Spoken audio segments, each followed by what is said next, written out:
Khwaja Nizamuddin मुजद्ददी Shikarpuri.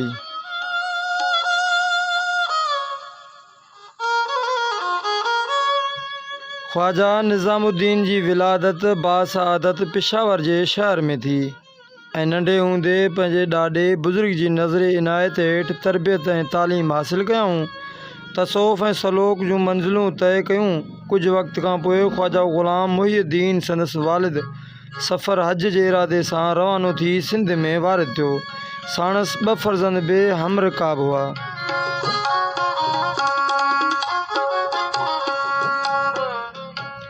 Number 1 Khwaja Nizamuddin. Number 2 Khwaja Fida Mohiuddin. Kandahar जे अमीर तैमूर बिन अहमद शाह अब्दाली पारां उन ज़माने में शिकारपुर जो हाकिम नवाब मौलादाद अफ़गान हो। ख्वाजा ग़ुलाम मुहिउद्दीन जो ॾाढो मोतक़द हो, सो पिणु सफ़र हज में साणनि हमरकाब थी निकितो। जॾहिं उहो काफ़िलो हैदराबाद सिंध में पहुतो ऐं ख्वाजा साहब जी करामत ऐं विलायत जो ग़लबो बुलंद थियो, तॾहिं केतिरा ई माण्हू संदसि हल्के इरादात में अची जमा थिया।